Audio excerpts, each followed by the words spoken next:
How is it going, everybody? Eddie Hates Everything here, with an album review. Today we will be discussing a project from Otto, the lovely J-pop artist who I've started getting more into this past year and have been vibing with essentially every track she's put out. And a little bit of a tangent, but I do plan on checking out her entire discography eventually, whether that be on stream or in video reactions, so look forward to that on the reaction channel. But today we will be reviewing her One Piece Film Red album, Uta no Uta, released on August 10th of this year, which surprised me when I first heard about it. Like, One Piece, a manga that I've had lots of fun with, and Otto, an artist that I've had lots of fun with, coming together to not only make what I hope will be a banger of a movie whenever I get the chance to watch it, but what I would also hope to be a banger album when I get the chance to listen to it. And that's the big question, isn't it? Was it a banger album? We'll get into that. If you guys didn't know, I reacted to this album over time when each song's music video came out. I would just pull it up on stream and react to it real quick. Except for the special track, I checked that out on my own time as it was just a rendition of Binks no Sake. But since the last music video released, I've listened to this album in its entirety at least 15 to 20 times. So I would hope that's enough for me to accurately give my take on it. What I'm going to be doing today is going through each song individually and then giving my thoughts on the album as a whole. Like, subscribe if you're new to the channel, and let's start off by talking about New Genesis, written by Yasutaka Nakata. Right out the gate, love this track. The vibe of it really gives off the same vibes I get from reading One Piece. The song itself is its own adventure, and I think music-wise it really fits in with the aesthetic of the series. TDLR, it sounds like One Piece. And it's a song for dreamers. But that's not all this song has going for it. The instrumental overall has elements that I'm fond of. It mixes the slight Eurobeatish backtrack with thumping drums, the random guitar riffs, and more electronic elements while staying true to a more retro style at its core. It has exciting vocals from Otto that really makes you believe what she's saying. The hook is passionate and fun. The lyrics make sense for not only a singular song's theme in general, but for the album's themes and for One Piece's themes of wanting to be free, carving your own path no matter what anyone tells you, and just believing in your dreams. Not much else to say about this track besides that. Next, we have the track I'm Invincible, written by Mrs. Green Apple, who I'm sure most of you have heard of by now. I'm Invincible is great. It not only stands alone really well as a track, but within the flow of the album, I think it parallels well with New Genesis, the song right before it, going from I want to be free to I am the shit, you can't touch me, I'm invincible, motherfucker. It's one of the more overall uplifting tracks on the album, but not just in a, oh, it's lit type of way. It talks about breaking cycles, trusting the ones around you, looking your past in the eye, and it still makes sure to remind you that times can be hard, but despite that, we move on and find the light. It's pretty much fuck it, we ball personified. The line, even your weakness is unique, is in the running for my favorite freaking line on this album. Musically, it has some cool portions that surprise me even for a pretty cut and dry song. The constant pitch shift in her vocals is extremely impressive and my favorite part of this track. I love the higher portions in the beginning and within the hook. I loved how the riff stayed dominant in the second verse until it suddenly switches to this nursery rhyme-ish flow with this piano and almost, I don't know, jingle feel, then switches into this long note, then transitions back into the song like it's nothing. And on top of that, the instrumental passage before the final hook was just so cool, along with the glitchy aspects in the music video. All in all, another banger from this album. Moving on to Backlight, written by Vondi. Wow. Where do I even start with this one? Is it the fun, yet still hard-hitting rock instrumental? Is it the powerful and unforgiving vocals that Otto presents? Is it the atmosphere? Because this song starts off with cheering and clapping, and it really makes you feel like you're a part of something. A part of the audience. My answer would be not only the things I just mentioned, but a whole lot more. This song features some of the most personality on this entire track list from what I can tell. Although I'm not gonna lie and pretend that I know Uta fully because I'm not caught up in One Piece nor have I seen Film Red, but I can sit here and tell you guys that I can understand Uta from a standpoint of hearing her music. As music is a form of storytelling, opening up, showing your vulnerabilities, and just another way of expressing and showing others your true self. So I can go off that with this entire album. And it kind of makes up for me not having seen her in the series, although it is something I do want to do eventually when I catch up on the manga. In Backlight, we get all this talk about raging and not being in this victim mentality anymore, living for yourself and pretty much taking it back in blood. Along with the short portions of softness in this track, you start to see the picture that this girl is trying to paint of her life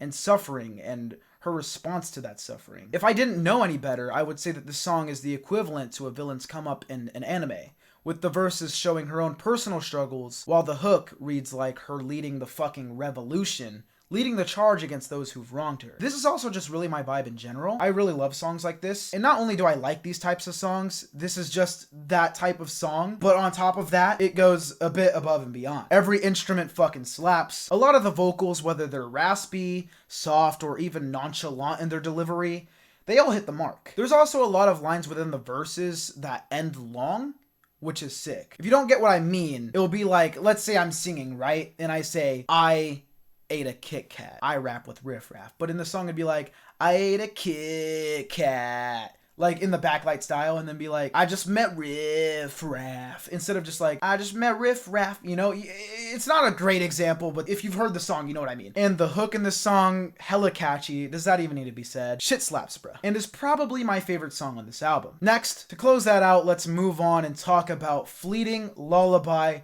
written by Fake Type. Probably the most unique song on the record. This song had to grow on me for sure though. At first I was a bit thrown off by the constant flow switches and instrumental changes that I barely had time to focus. You literally can never guess what's next on this track. I was also live streaming when I first heard it, so I didn't re-listen a bunch of times to truly dissect the song. But later on, when I went back and re-listened to it for about the third or fourth time, I realized what I was truly in for. The beginning of this song is some sassy pop jazz vibes, then it changes to an almost trap level of hard with some techno, then quickly moves on to a more mean, dramatic singing bit, straight to a fast rap verse with more creepiness, then repeats a few steps till you get to verse 2, then you gear up with another usual verse that slowly builds up to more insanity. Oh, let me hear you shout. That is the song's structure. What the fuck? And the worst part is that it somehow works! Moving on from the song sonically, the meaning of the song is something that one could appreciate. I feel like this song does a great job portraying a different side of Uta and her inner thoughts. Once again, like Backlight, this song showcases our central character's personality, but instead of the revenge-fueled and angry Uta, we see a more dramatic and sassy kind of evil side to her in terms of the tone and the lyrics. To describe that in another way, in the other songs it feels like she's telling us how she feels and is expressing it, but here it kind of feels like it's showing us the parts of her mind she wouldn't willfully say aloud. The mind-boggling imagery in the music video along with the lyrics help to confirm my theory. I mean, this entire song is just the dark version of Uta taunting her and convincing her to act a certain way, by telling her that she's not good enough, by promising she'll give her what she wants, and just in general, not giving the good Uta a chance to escape, wrapping her around her finger. And the last minute of this track is pretty much just Uta accepting it and conforming to these ideals in unison with the dark sides of herself. One can interpret this as the dark Uta thing, or you could consider this to be the true Uta on the inside, but Uta herself doesn't want to accept that.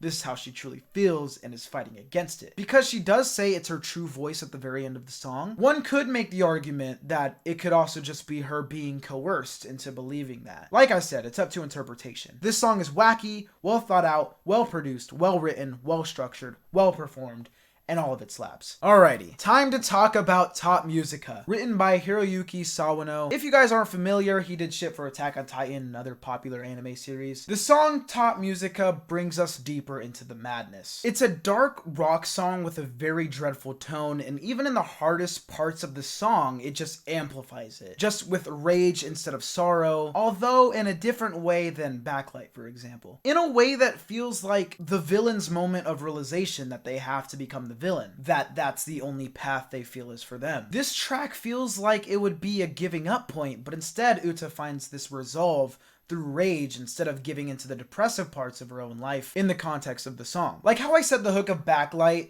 felt like her rallying others for this cause and being a sort of a leader fighting back. This song has a similar rage aspect, but instead is only focusing on Uta's internal demons and struggles and how she feels. So yeah, content-wise, there's a lot you can dig deep into on this track, as most of these songs you will find. Instrumental-wise, there's some really sick electric guitar playing throughout, along with some sinister piano, very, very powerful and present drums. There's also this cool static electronic sound, this kind of thingy that hits along with certain lines, and I thought that was pretty cool. I want to mention as well that for a harsher song, definitely the most disastrous song on the album, it's very slow in tempo. It reminds me slightly of how certain Muse tracks would be flow-like. It works though, because every line, every beat, every scream really sinks in and you feel it in your veins and your entire body. I really enjoyed everything that went into this track, but I'm not sure how much I'm going to be listening to it compared to the others, if I'm being honest. It's a very good song,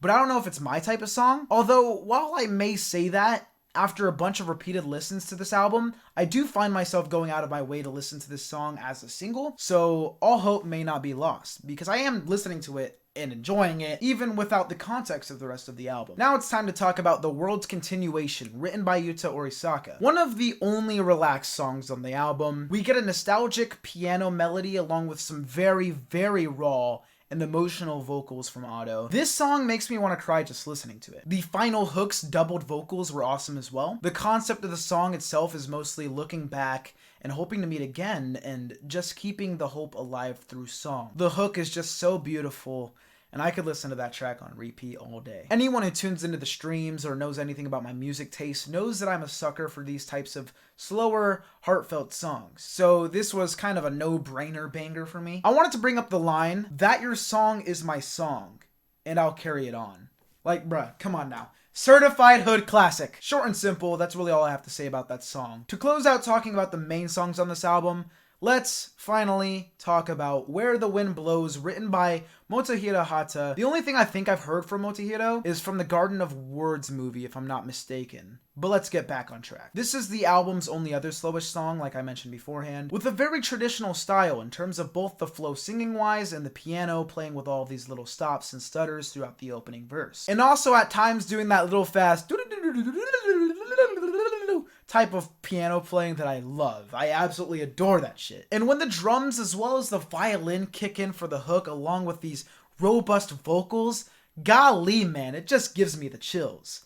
This is a very fitting closer for this album. It does a great job of adhering to the themes of the rest of the album in the most hopeful way possible. And the song just sounds like an ending, whether it's for an album, a series, or movie credits, which, by the way, I have no clue what song they played for OP Film Red's credits. I'm just saying it sounds like the credits of a melancholic film of sorts that had a nice resolution, or at least one where the villain reaches an epiphany of sorts, or finds a newfound happiness that they didn't know was there. In this song, Uta/Otto sing about searching for happiness, fighting through that pain and sorrow, once again also talking about wanting to meet again with that certain someone. But overall, I came out of this song and this album with the feeling that things will get better. Not only for Uta here, but myself as well. I really felt all of the feelings and emotions that Otto was conveying, and I think that's all you can really ask from a singer. Also a random side note, but in the music video, Uta is there for a split second in the beginning, and the two young girls featured in the video both share half of Uta's hair in terms of color, one having white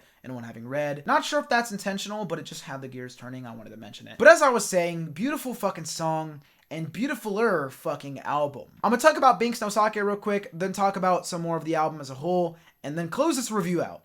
Alright, Binks no Sake. We're gonna talk about this as an honorable mention of sorts since it's technically a part of the album, but it's not an original song, so I'm treating it as what it is, a special/extra song. And I didn't realize this until I checked out the song on YouTube and saw the comments. But people really fucking hate how she says yo ho ho. I get it that everyone has heard this song for a long time and is used to a certain way of hearing it, but I don't know, man. I think it's fine. Everyone kind of makes the song their own anyways. And of course, Uta/Otto is not gonna deliver it in the same way as, say, Brooke sings it, since she's not Brooke, motherfuckers! Like, Otto, as a singer, sings how she does. Knowing how her voice works, knowing what projection for certain lines work the best for her vocal cords and whatnot, she did what she had to do to where she thought the song would sound the best in this almost yodeling style, which I did really enjoy, by the way.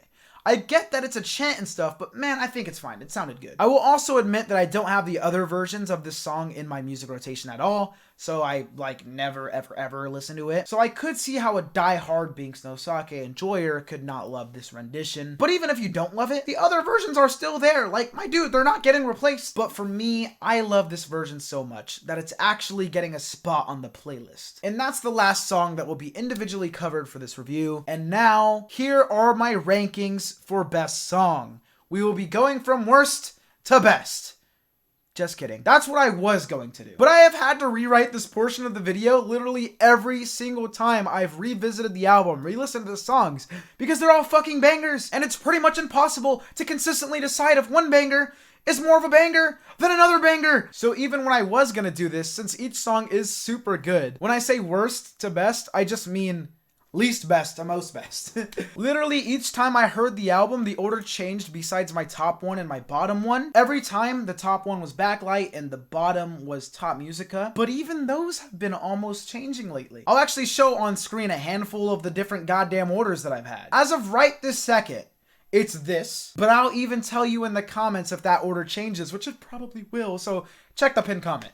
If you're wondering why Tot Musica is always at the bottom, it's a wonderful song with a lot of deep, hard-hitting moments, but like I said, it wasn't the song I was always visiting. Compared to the rest, it was just my least favorite for the longest time, and it still kind of is. That's the only reason it's at the bottom, because as much as I have grown to enjoy it, it's still not as much as the rest of the songs. Backlight, like I've described, is amazing in every way possible, and that's why it's dominated my lists, even through the remakes of it. Although Fleeting Lullaby is giving it a run for its money now. The two slower songs on this album have floated around the middle a lot, I noticed, but they are obviously very good songs, so no hate against them. I'm Invincible also kind of pulled a Tot Musica in terms of getting way better for me, although probably more drastic. For the majority of the last few weeks, this was actually my second least favorite song on the album. But goddamn, do I just love the pitch changes so much, the high vocals, and it's just overall so fun with no strings attached sound-wise. It mostly just feels like a triumphant song, hence the name I'm Invincible, which can be a nice breath of fresh air with all the depression clouding some of the other tracks. It's just a really fun and easy song to listen to, and that's why it's starting to rise up a bit in my rankings. The other songs, like I mentioned, have just kind of been going, you know, up and down a bit. Like New Genesis, I think, was at the top for a while, or at least second highest, right under Backlight for most of it, but now it's probably like third or fourth. I don't really remember, but yeah, this just kind of really goes to show how good this album is. But instead of ranking the songs outright like I was going to, I'm just going to rank them through a few categories that I thought of just now. Here we go. Favorite vocal performance. I'm Invincible. The other performances are so great, but like I said, what literally made that song for me was just the you know, those vocals, man, they're so good. Most impressive production and structure. Fleeting Lullaby. Like I said, the fact that that song works just shows the genius of those involved. Goated. Which song had the best lyrical content? Either The World's Continuation or maybe Fleeting Lullaby. I don't know, I can't really decide on that one. Best music video? I think I'm gonna give that one to I'm Invincible as well, but I don't know, it's so hard. I don't know, Fleeting Lullaby's music video is really good too. Man, but I also really like the low-key vibes of the last one. See, this has ruined me once again, because I wrote some here, but I'm starting to disagree with what I wrote. God damn it. Biggest song on the album. By that, I mean what's the standout song of the project. And I don't know, for the general population, it's probably New Genesis just going off streams. But if you were to ask me, it's gotta be Backlight, definitely. Like, if I was going to show someone one song off this album to convince them to listen to it, probably Backlight. Those are all the categories I thought of. I could have probably thought of more, but I can't right now. So it is what it is. The thing is, I don't even feel comfortable rating the album, so why do I feel like doing this shitty award show format of, and the winner of Best Vocal Performance goes to I'm Invincible? Because this will, and already kind of is, coming back to bite me, but it especially will come back to bite me in the ass like a week from now, when I realize that none of my opinions are the same. But let's just take our foot off of that pedal for now and wrap it up by just talking about this project as a whole for a second. In its entirety, this album is wonderful. If you haven't heard it yet and somehow have watched this far into the video, what the fuck are you doing? Go watch that shit. Go listen to that shit. I say watch that shit because the music video is out of the experience. You should definitely watch it and listen to it. And don't worry if you don't watch One Piece, because I wanted to mention that another reason I love this album is because it's not just a promotional piece. It's obviously born from a money standpoint, if that makes sense. For this movie that's going to go out to the world, and they obviously want to receive a profit, and they would like the music to contribute to that, I'm guessing. But that doesn't stop it from being the powerhouse that it is. It wasn't like they just got big name to promote movie. No, especially since a One Piece film would sell just fine without her. I say that to hammer home the point that they probably felt the need for the music to be good, especially if it's involved with the story, as from what I've heard, Uta literally sings a decent amount in the actual movie. But like I was saying, this album is for this movie, but at the same time, everyone involved is doing what they can to ensure that the music is quality. And by Jove, it is. Not only did all these writers and composers, producers, fucking animators, and storyboarders of the music videos do their thing, but Otto goes the fuck off, giving us an outstanding and memorable performance. So, can you listen to it without knowing One Piece? Yes, is the answer, because, you know, it's just a good music piece at the end of the day. And although it is short for album standards, that ensures quality on top of what I just said, by making sure there's no filler. Unlike One Piece. Why are you guys booing? I am right! And fuck it. Thanks to Otto. Do I say this? Because motherfuckers will hold me to it. I'm gonna catch up on One Piece. I gotta see this fucking movie. Just for Uta. Uta is my favorite One Piece waifu now. God damn it. But hey guys, that's all I really got for my first album review. Actually, no, I lied. I reviewed a whole lot of Red like 2 years ago, but we do not count that. This is the start of my high quality album reviews. Not in terms of editing. Not in terms of camera work. No. We don't go off of those. But in terms of me explaining my thoughts, I want to go more in depth and maybe enhance the experience next time you listen to it, because you'll then have more insight and because of vibes. The vibes on these reviews from now on shall be immaculate. Real quick before I head out, I would like to ask you all so kindly if you could hit the like button, subscribe to the reaction channel, because I plan to react to Otto's entire discography in the coming year. All of the videos / clips from the streams will be there of my reactions, and follow the Twitch where I will be streaming some of those reactions. I know it's a lot to ask, but I appreciate it. Thank you. And even without all of that, if you're just watching the video, you didn't even like it, you didn't even subscribe, but you had a good time, thanks for watching. I'm glad my content is good, vibelicious. Or even if you think it's bad, thanks for the view time. I'm not complaining. As a matter of fact, if you didn't like it, go ahead and dislike it, man. Thanks for checking it out. But on a serious note, though, I do appreciate all of the love that each and every video gets. And I cannot wait to do the next album review. I have no clue what album it could be. Maybe Quadeca's next album. That could be good. But it should be fun. Have a great day, everyone. Let me know your thoughts about this album and this review in the comments, just to start some dialogue, because why not? And peace. Bye-bye.